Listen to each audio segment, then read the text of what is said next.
Hey guys, this is Nique and Ress, and this is She Wolf Alchemy. Today we are talking about the art of changing directions.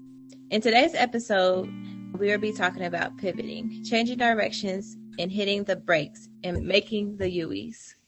Yeah, so the title of today's episode is Let Me Teach You How to Pivot.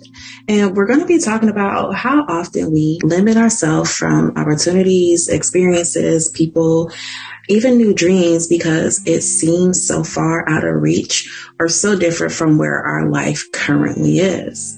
Sometimes we tell ourselves that we are too old to make a change, or it will take too much time to make that change, or I'm not the type of person that can even go out and do something like that, etc., etc., etc. We are always giving ourselves excuses why the time is not now to make that change. And the problem with this is we do that and then we stay stuck. And we just kind of allow whatever that thing is to just become kind of like a daydream or a fantasy that just taunts us from time to time. Sometimes this is a dream. Sometimes this is a job. Sometimes it can be finally getting up and moving out your city. Sometimes it can be finally getting up and walking away from that relationship or relationship patterns. It can be a whole bunch of things. So today we're going to talk about knocking down those barriers and hopefully motivating you to go after whatever it is that's been calling you and asking you to make those changes. So before we really get into the thick of it, Nique, in general, how are you feeling about this topic? This is a topic that I need to discuss personally with myself. It's something that, it's a hindering for me. I think I always stop myself from doing things or giving myself excuses. And like you said, you just still wake up and you're still in that same space. And it's just like, okay.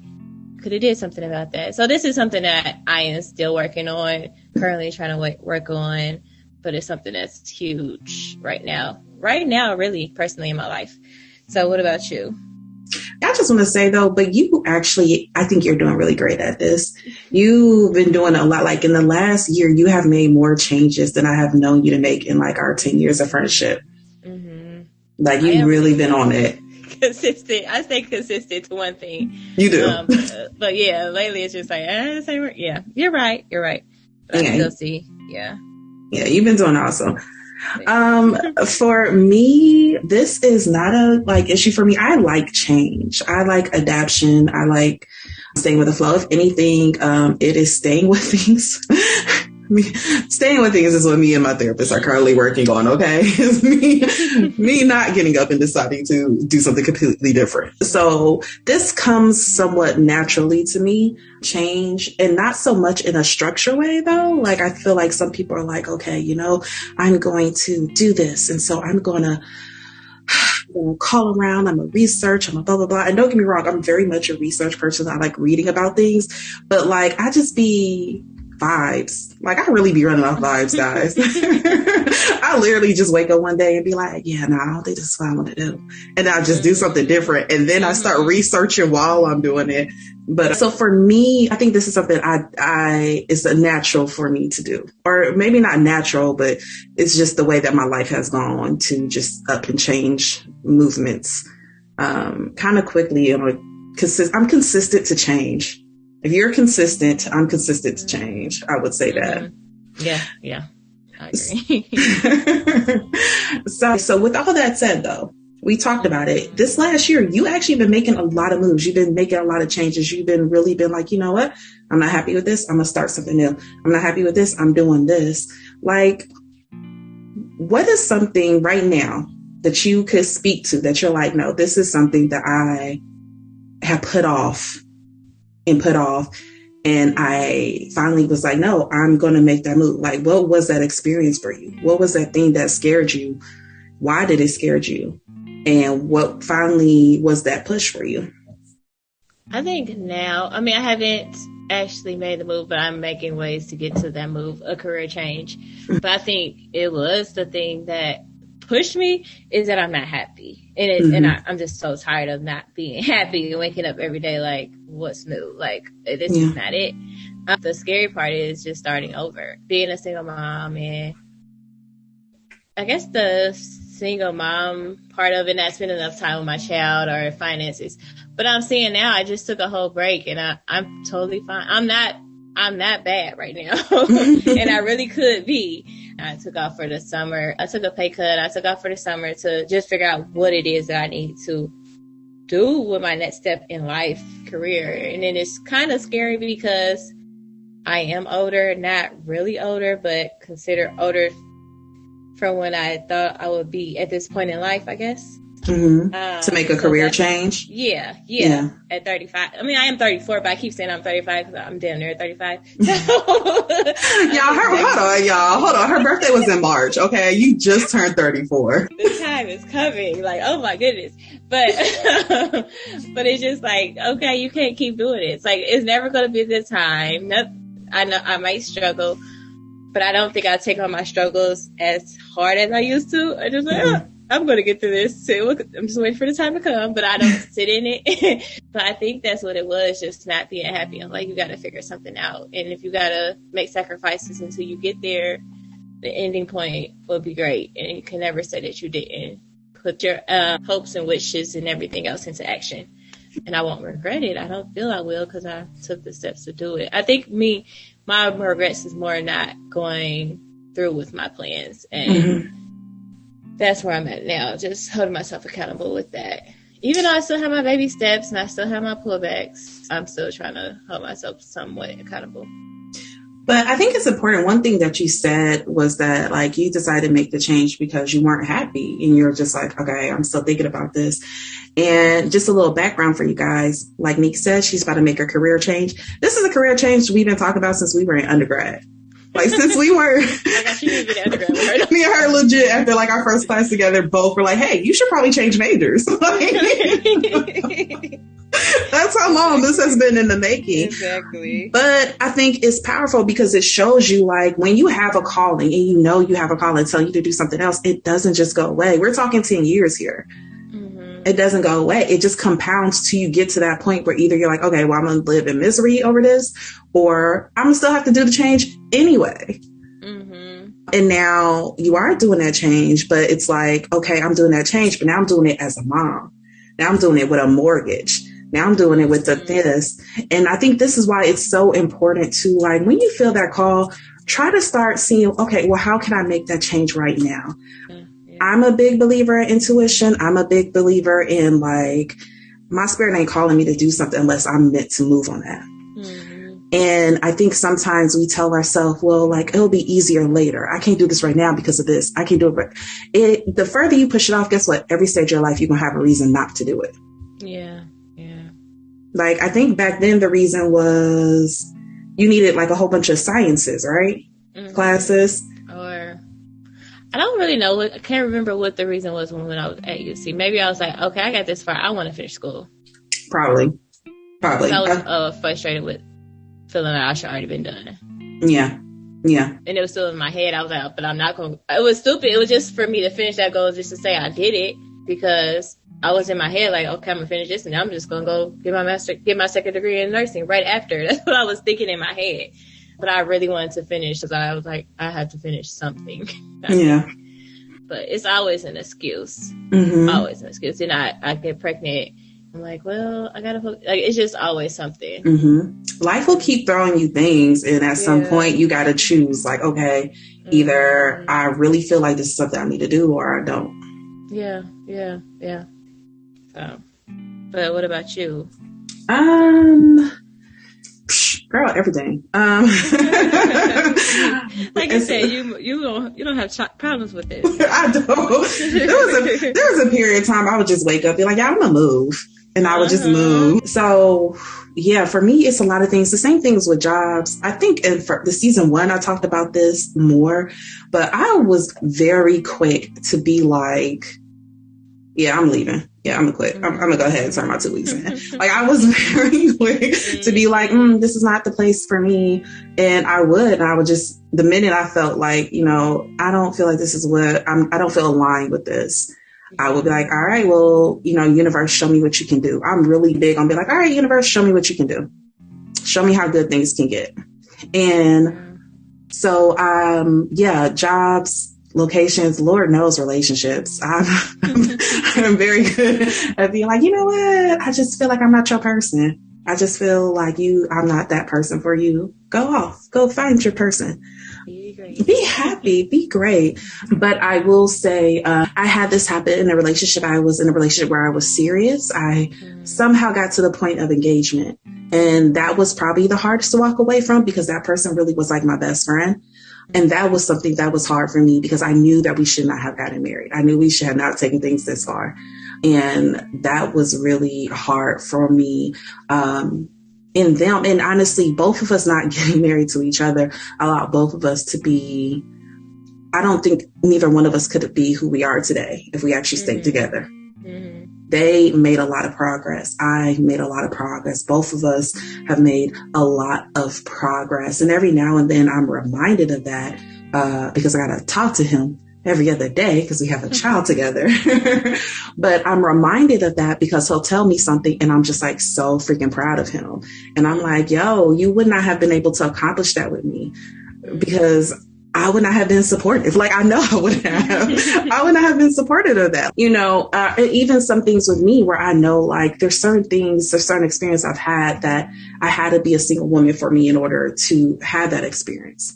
I had to be able to make moves without asking somebody, do you agree with this plans? I had to do, because there's definitely, especially in the last 2 years, I made a lot of decisions that don't make no sense.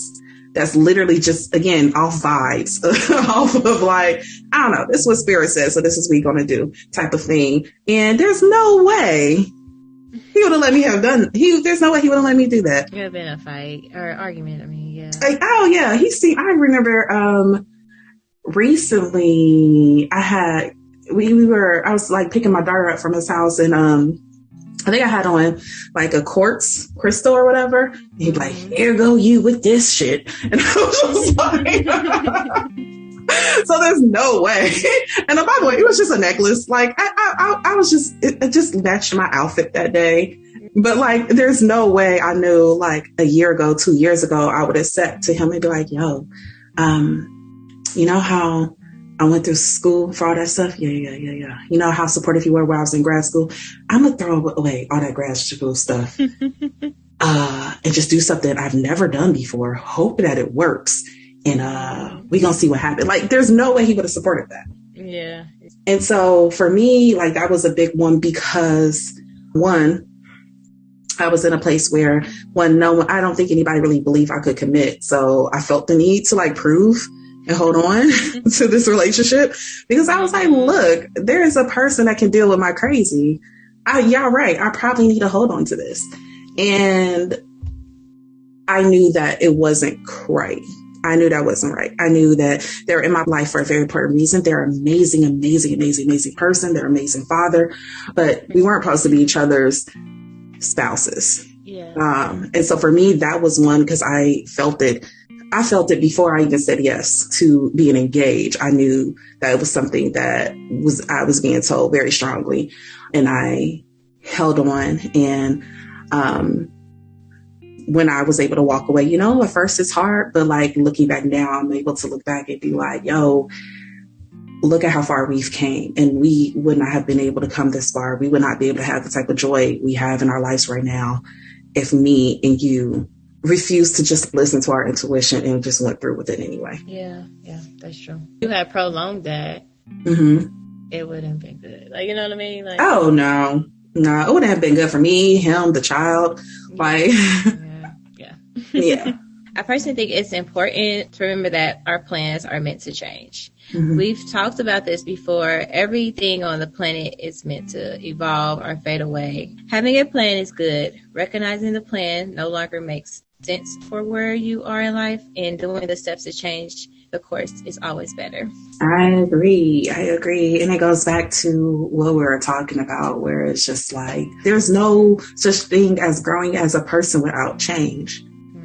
No matter how great you think you are, change is necessary for growth. Change is necessary for life. If we look at life cycles in regards to just everything else on the planet, plants, evolution of animals, evolution of society, like it requires change. We didn't start off this way. We got this way because we allowed change to happen. And we got to start remember that when it comes to our own personal lives. I agree. I remember going back to, clearly I have made changes now because, you know, like even back when my like fiance was still alive, that was the thing he always told me, like, you just be stuck there. You got to get out. You got to take chances. You got to take risks. He said, you're never going to grow. Like, he just was like, he wasn't saying it in a mean way, but he would just like be lecturing to me. Like, he was saying, like, even him moving from Alabama to Atlanta, just or he even moved at one time. He was living in Kentucky just to be like, I need a change. It was like a lot of stuff in his life was going on. He was like, I need something new. I need something different. I need to work on myself. He got up and just moved by himself with his 2 kids. So it was just like, he was just saying how he grew so much from that. And I was just listening like, I hear you, but whatever. Whatever. And I still, you know, I still have regrets about that too. Who knows if I'm going to do that 10 years from now, just move it somewhere. Girl, I really do not. I really wish you would stop saying this because it just pisses me off now. Girl, I'm not even saying it to Georgia. I'm just saying anywhere. Whatever. Like, I have my own personal feelings about Nique talking about moving. Nique been telling me she gonna move for over a decade now. Whatever. See, I actually was about to at one point. But yes, it's just like, I still have those feelings. I don't know. I just feel like it is a great thing to move. People I know that have done it, it was a challenge for them, but they are a totally different person. I know one of my other, close best friends, Kiana, when she moved to Florida, she moved like by herself and she's home, married and now, but when she first moved there, like, and I came and seen her down there, I was like, I just recognized a whole different person. I'm like, who are you? Like, and it was like a beautiful thing. And I was just like, it had to be that she went here and starting over and learning herself and evolving. And I know she wouldn't have did that here at all. Even with you, like when I was down there, I was like, she's really doing this before. I said, she's really down here. So it's just like, it is a great thing. It's just, yeah, it is a great thing. That's all I have to say about that. That's all I have to say. Yeah. Let's not let you talk about that anymore.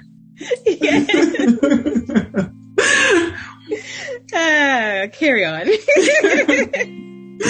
All right. So, okay, let's talk about some of the biggest blockers when it comes to making a change in our lives. There's a lot of reasons, but we're going to talk about what are the like 3 biggest ones we hear people say. One of the biggest ones I feel like I hear people say all the time about reasons why they cannot move is that I'm too old. I'm too old to start this now. Okay. This is something I should have been doing in my 20s. This is something I should have done in my teens. This is something like I should have already been here by now. It's too late for me to go back to school. It's too late for me to try to change my career. I put so much time into this.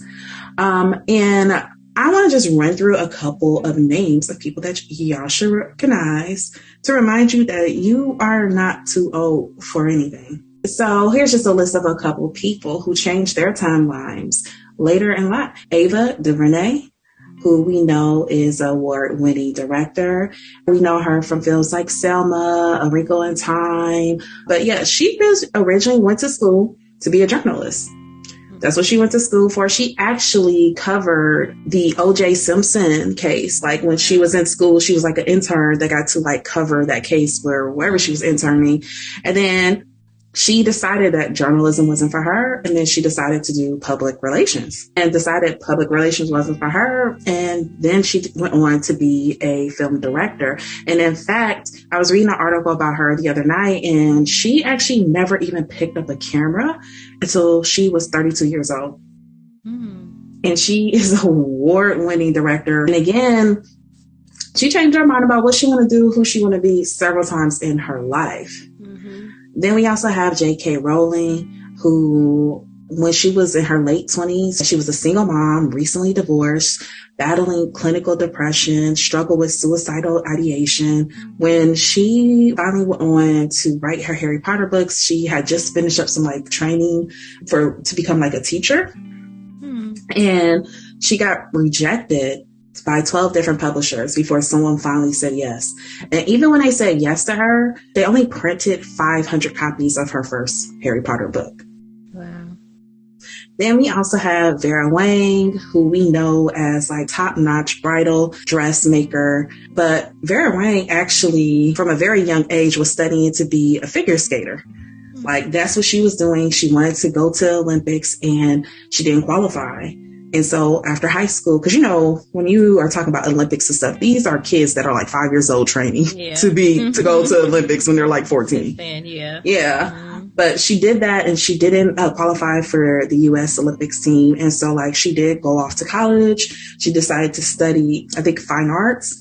Mm-hmm. And then she did eventually work for like Vogue. But what happened was it wasn't until she was in her 40s that she decided to take a chance on herself and become her own dress designer. Mm-hmm. That didn't happen until she was in her 40s. 40s. And she's literally, when you talk about wedding dresses, that's whose name comes to mind. Mm-hmm. Actually, she makes... Mm-hmm. She also makes one of my favorite perfumes. Like, here are all these people who, like, when you think of them, we think of their successes, right? We think of them as, oh my gosh, you're this person that does this and this and that, without really giving weight to that idea that, hey, they did not dream of this since they were 5 years old. Yeah. This was not their life plan until they're 5. Not everybody ends up being Beyonce. Now, Beyonce knew what she wanted to do. She was little, had in her heart, sung, worked her way up, did the darn thing, like, and that's awesome. But not all of us have that. Not all of us know, what we want to be when we're little. Not all of us. Okay. Yeah. Or not all of us want to stick to it. Some of us, we decide that, you know what, this is what I want to be. And then we become that and we realize, I don't want to be this. Yeah. Now what? And it's okay to say, now what? You are allowed to change your mind. You can still make waves in your 30s, especially. You can still make waves in your 40s. You can still make waves in your 50s. You can still make waves in your 60s. Yeah, I agree. Now, for me, I don't think age has necessarily ever been something that stopped me from making any big changes. Mm-hmm. I don't think I've ever given myself a timeline on when I'm supposed to accomplish these. I think when I was younger, I think I told y'all this, I was very, very conservative when I was younger. I had a very, very limited way of thinking when I was real young, like 19, 18. Mm-hmm. And I think back then I had certain timelines. I definitely had the marry by this age, kids by this age, successful career by this age type of thing. But I think the moment I got out of that, I let go of timelines. Yeah. I think I did the same thing with them at that back then. We get this degree by this time, then I'm gonna do this, and I was like, I'll be done by 30. Like I was doing that. Girl. Yeah. I too thought I was gonna have it together by 30. Yeah, me too. Didn't nobody tell me about Saturn returns though. I want to just say that quickly. Did nobody know shit flips when you turn 29, 30? Yeah. So once that didn't happen, it's just like, oh, okay, life definitely keeps going and it does not stop at that age. So you're going to have to do what you want to do in the moments and take it for what it is. Yeah. So another excuse that we usually come up with to stop us from making that change or making a U-turn or taking a chance is that I'll get to it eventually. We have this worry that later is always better, and it's many of the times it's not, because later becomes 10 years, 20 years, and then it gets to where it never happens and you think back like, where did I go wrong? Do you have anything to say about that one? Yeah, I definitely agree with this idea of I'll get to it eventually, because I definitely seen this a lot in my life. I've seen people who talk about doing things that never happen. And then it's like, you tell me a story about what you said you was going to do when you was 15. You 68 now and still haven't done it. But it's a story you still tell. So that fire is still in you. Yeah. This reminds me kind of my dad. So my stepdad, who is like one of my heroes, he's a complicated man, but nonetheless, he's my Bruce Wayne. When my dad was younger, he went to law school.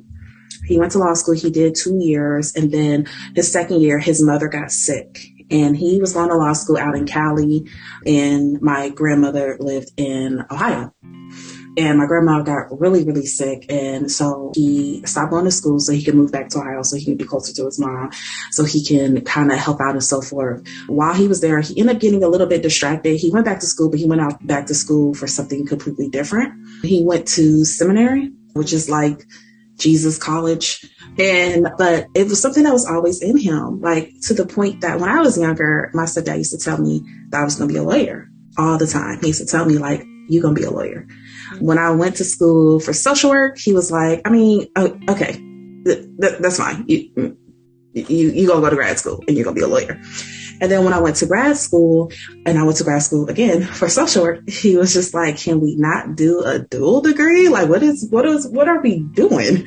And there was like a 4 or 5 year, like it just stopped like during the pandemic. So it just stopped in 2020, where like every year my dad would send me a LSAT book to study to encourage me to revisit the idea of going to college to be a lawyer. And I used to annoy him because I would work in forensics. So he was like, you're just this close to it. Just go for law. As a matter of fact, I used to work in a building that was across the street from Georgia State's law school. Mm-hmm. And I randomly mentioned to him one day, not thinking, and he was like, this is the universe telling you, you're almost there. You're supposed to go to law school.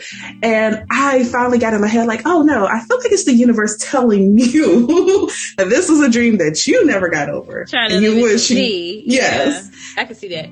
See me do that to my child. So I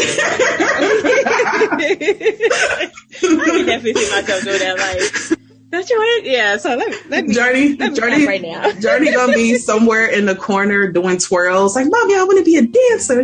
Me gonna be like, you going to nursing school? Exactly. You gonna be a pediatrician or a doctor? Like, that was cute. That was cute. You can dance your way down the hospital halls, exactly. But you go. To do the victory laps when you cure this cancer, like, girl, for these children. It was a thing, but like it's a thing with him. Like to this day, whenever I get like sad, and I'm just like, Dad, I don't know what I'm doing in my life. He's like, yeah, baby, I just feel like it's because you're supposed to be in law school, sir. You supposed to be in law school. You did what your parents probably wanted you to do back on. Wasn't his dad a pastor? Yeah, my granddad is a pastor. I got uncles that are pastors. Yeah, and that wasn't your dream. That was family and parents. Yeah. He's supposedly happy doing it. It's not a safe space for me to talk about religion, so I'll leave that alone. It's not a safe topic for me. But with that said, though, it's just one of those things that, like, I think because one day I had asked him too, like, why didn't you just go back? He was like, well, by the time I got done with seminary, and then because it did end up going on to get his PhD, same thing. My grandma got sick again. He finished everything except for his dissertation. And my grandma at that point in time got really, really sick. She ended up having 11 strokes.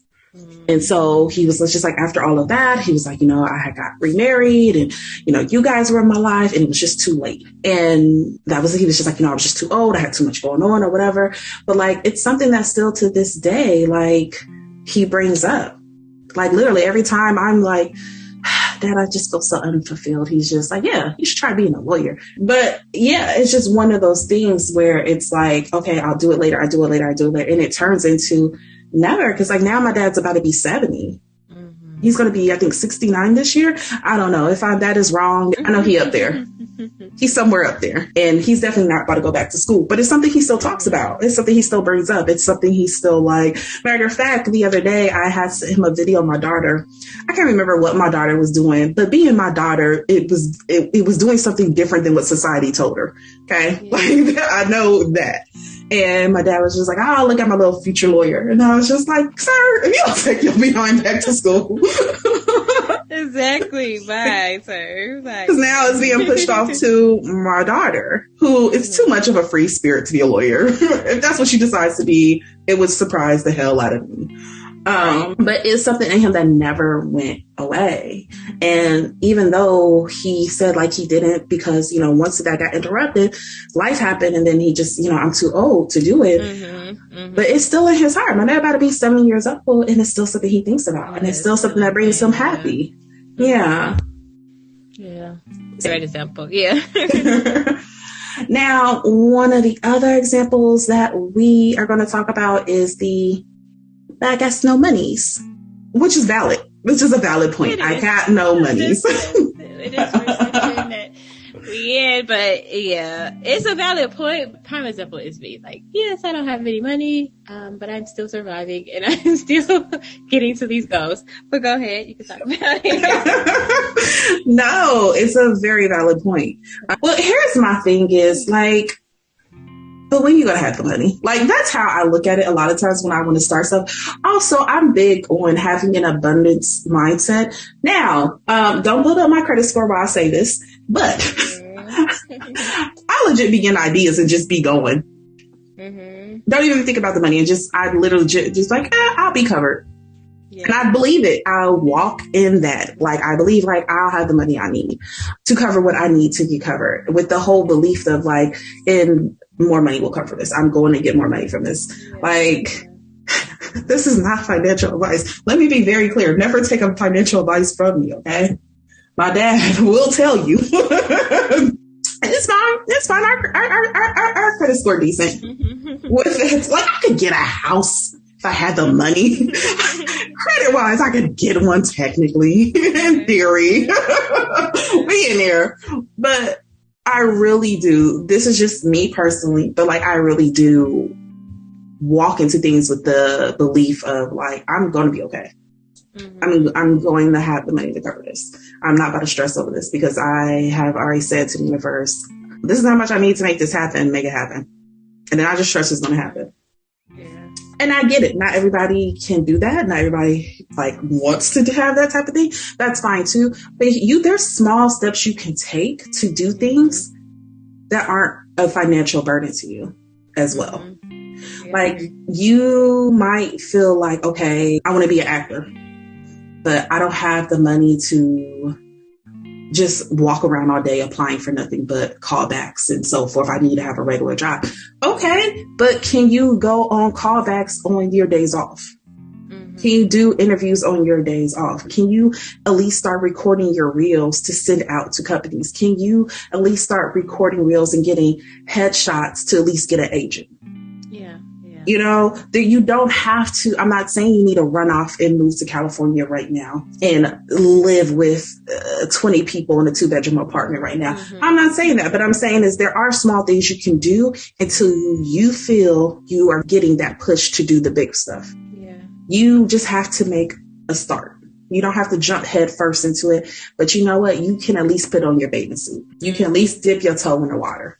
Nobody says you have to go on the 12 feet diving board, but you can at least dip your toe in the water. Yeah, and make the steps, yeah.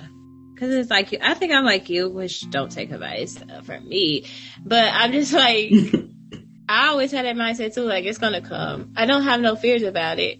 Mm-hmm. It's going to come. Like, yeah. And somewhere both of our accountants is listening to this, like, see, this is the bullshit I've been telling her about. Exactly, like smacking in the face. But you know what? I'm gonna still eat my meal, my good meal. We're not even gonna talk about meals and food because I sure enough will be in a bad mood and will order. Exactly, the best. Like, I'm in the mood for crab legs. Exactly, we always did. That was our downfall, crab legs. Like, look, me and Nique used to go on vacations with like $150 combined, and would eat like kings the whole time, and be like, I feel like this is enough gas to get back home. I feel like we good. And we safely got back home. And we got back home. And lived our yeah, probably live on cheese and crackers next week, but we did it. First of all, a box of ramen is $149. That's a whole week right there of food. Well, we don't eat that good steak and that potato. But we gonna go to Houston's and order a Hawaiian steak. Oh, so delicious. Yes. But anyway. I feel like I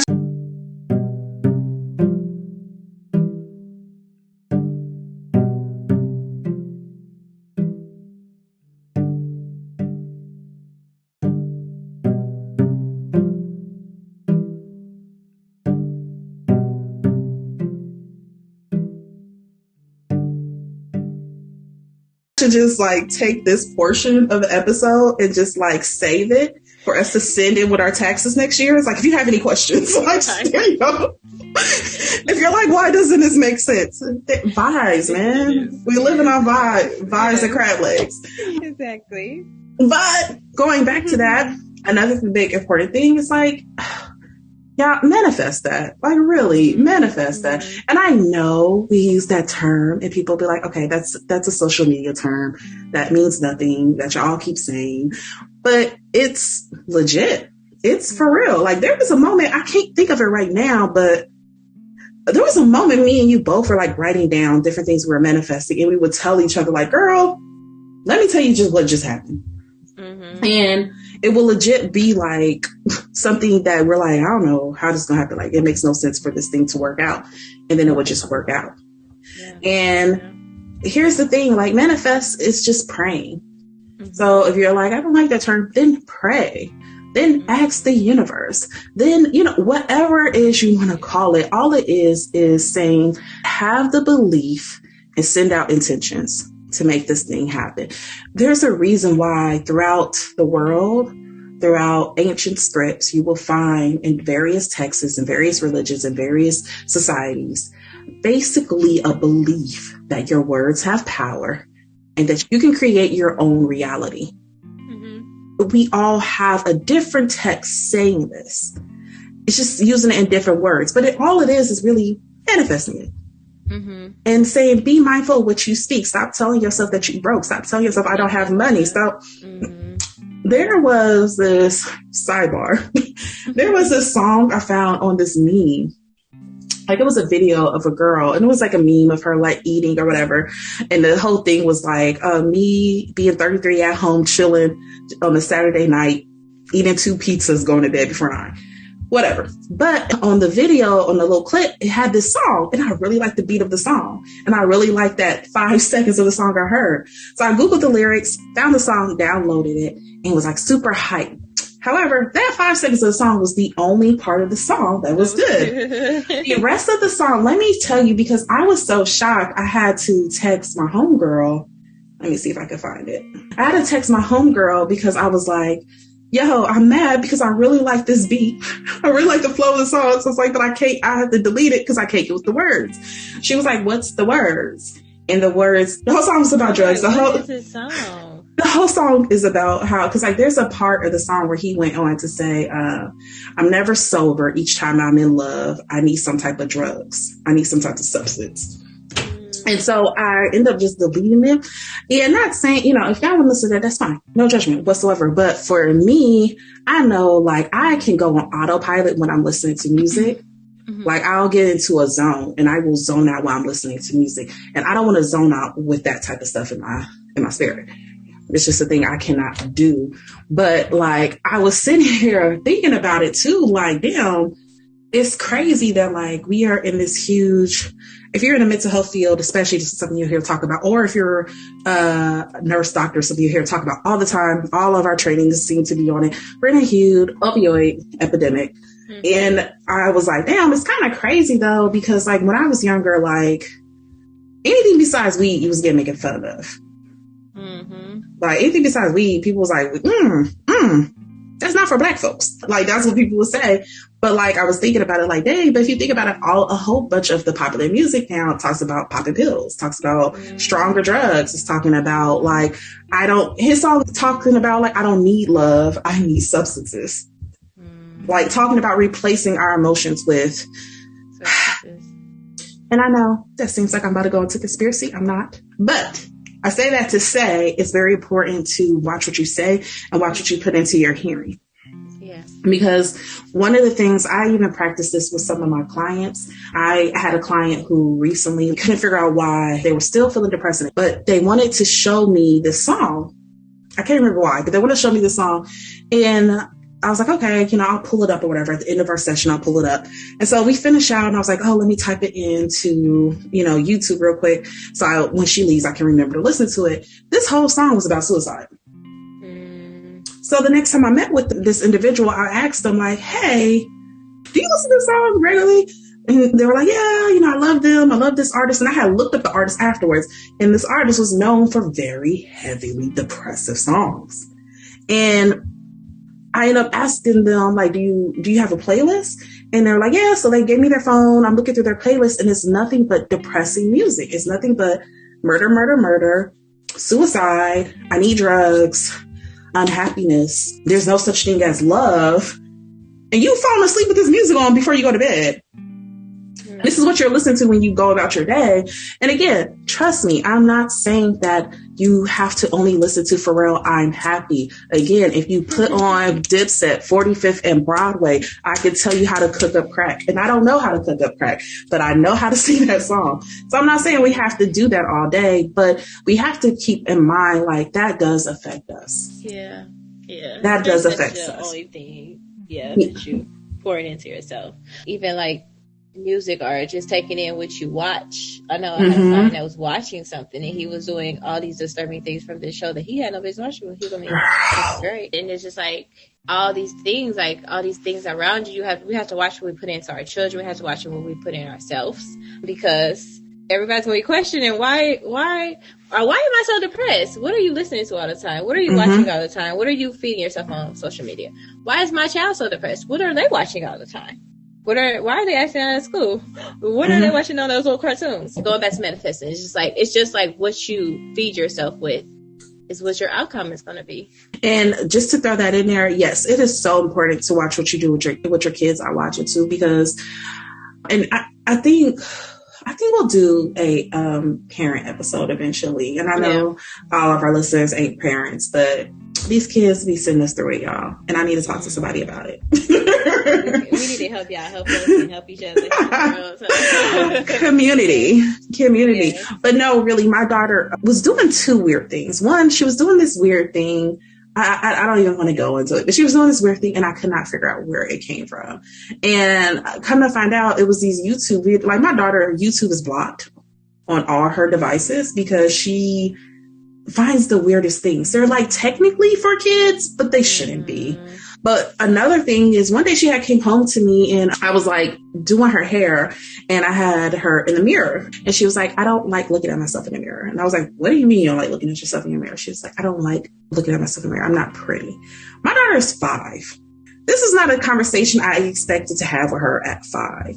And, of course I did the mom thing and I turned her around. You're beautiful. You're blah, blah, blah. And she gets told she's beautiful. She's smart. She's funny. She's all these things all these times. So I was very concerned. Come to find out, it wasn't until later. So my living room, I still allow YouTube on there because if she's in the living room, it's usually with me pretending to cook.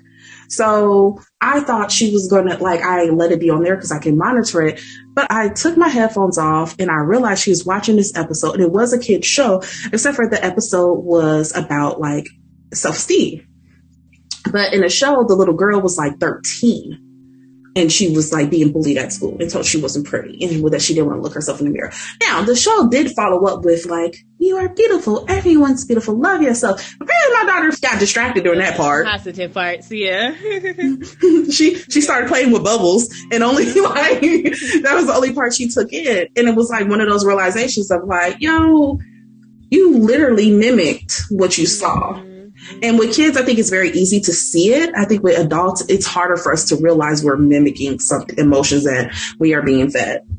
Yeah. But it's a real thing, guys. Going back to that client I was talking about, literally we changed her playlist. One of her homework assignments was to create a happy playlist and to create different mood playlists. And so we had a happy playlist. We had a insecure playlist. We had a I'm feeling unloved playlist. And we cultivate those playlists with songs that fall off those feelings. So the I'm feeling unloved playlist, these were songs like You're Beautiful. These were songs like TLC Unpretty. We cultivated so that when certain feelings came, they would listen to this music that would combat that. And when I tell you, probably 3 sessions later, they came back and was just yo, did I ever tell you, we weren't even talking about it. I forgot about it, to be honest with you. But by the way, did I tell you how much that playlist made a difference? And she didn't give up the sad music, by the way. Still had it, still listened to it from time to time. But they would recognize, I am really, really sad all of a sudden. Then they would switch to another one. And they would come back that good. Then they realized, you know what? I need to lay off the sad stuff. Mm-hmm. And I don't know how we got on this. But It was there, so apparently it needed to be said.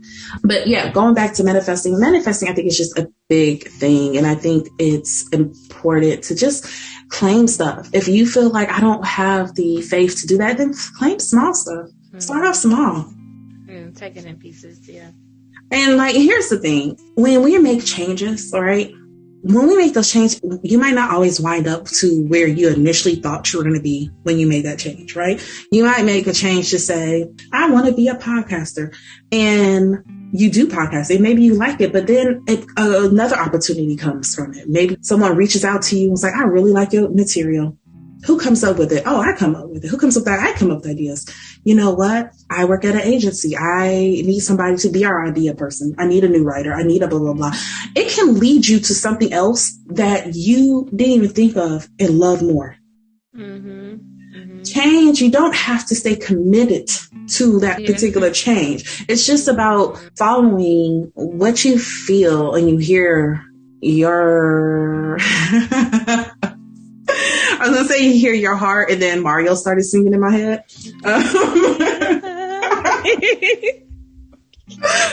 Y'all, I'm sorry. But it might lead you to something else. And you might decide that you love that something else later. I know for me, particularly, this tends to be how things work in my life. Like, I think I want something and I'll go for that. And then the universe will throw me something else. And I'm like, oh, okay. And I'll just be like open to the changes. And y'all can't see Nique, but I can see Nique, and she's like laughing at me right now. But yeah, I just am open to the changes. And I think that also sometimes that can be a good thing too, and not holding on to how things are supposed to look. And the universe, God, whoever you believe in, might have a completely different idea for you. But if you feel that you're being called to do that thing, allow it, and allow the changes that come with it. And don't hold too tightly to how you think it's supposed to look, because I have personally found that what I think it looks like and what it's going to look like are two different things.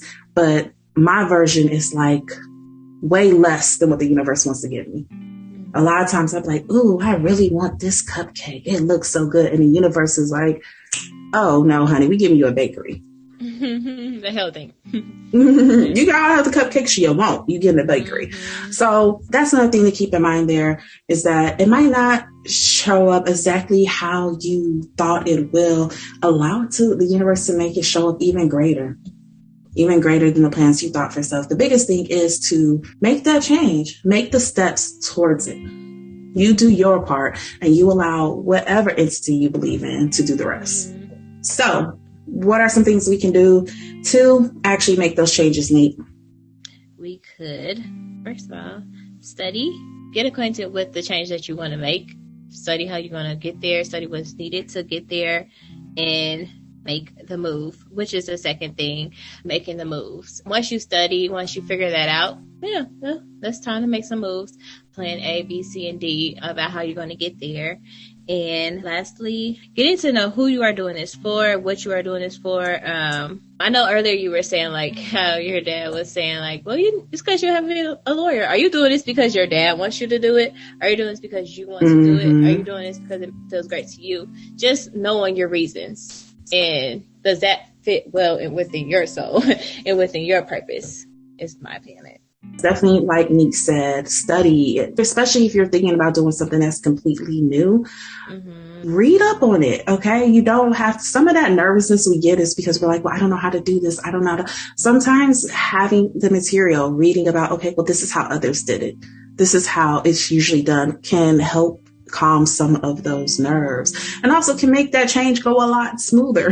Yes. Than and just being prepared. Yeah. Preparation. Yes. Yeah, like we said, like we've been saying the whole episode, actually make some moves. It does not have to be big leaps. Start taking your baby steps. Start tiptoeing. Start, electric sliding your way into that new life. And getting to know people who are doing what you want to do. One, because that's how you make connections. And connections are huge out here. Like networking is a huge real thing. But also one of the things I had someone tell me long ago, like when I first moved out here, so like 7 years ago, there was a mentor to one of my friends. And one of the things she said to me randomly in a conversation was, she was like, you know what? You should start reading the books about people who inspire you. And she's like, start reading their autobiographies, read about where they came from and read about how they got to where they are, read about all the struggles they did. And I was looking up the birth chart of John F. Kennedy. And this is for other reasons, but I was looking up his birth chart because me and him has very similar placements on certain things. And I was like, okay, let me look into this. But I was fascinated to know, because all I know about him was like him as president, I know him as, a cheating ass husband. That type of stuff I know about him. But when I was reading this book on him, I found out like he was actually a very sickly child. And he was a child that like he was the last person his dad thought would be president. Like his dad wanted his older brother to be president. His dad was like other his siblings to do great things and really did not consider him one that was going to go off to do anything necessarily great, because he was very sickly. He was very playful, and he kind of was like the child that like, while everybody else is like, okay, we're going to work on your speech. We're going to work on your blah, blah, blah. He was a child that was like off in the corner doing cartwheels. Yeah, spinning around. And they were just like, sound like my daddy. Yeah, just let him do him. All right, it's fine, whatever. He wasn't the person that they were expecting to like go on and lead their, family dynasty. And that's what ended up happening. And I found that for me personally, that reading about people who want to do the things you're doing, or even if it's not the things you want to do, just people that inspire you in some way, or people whose birth chart you're looking up, whatever. Learning those backgrounds sometimes can be such a great encouragement to you, especially when you feel like, sometimes we see certain people, we're like, you could just tell they were destined for greatness. You just know that they were amazing throughout childhood. They were that special kid that everybody just knew was going to go off and make it. Usually they weren't. Yeah. Usually they weren't. Look, those people that go on to do phenomenal things usually started off as the kid that nobody thought to look twice at.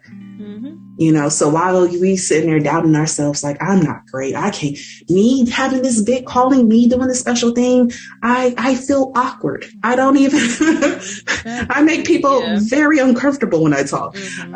Guess what? A lot of the greats did.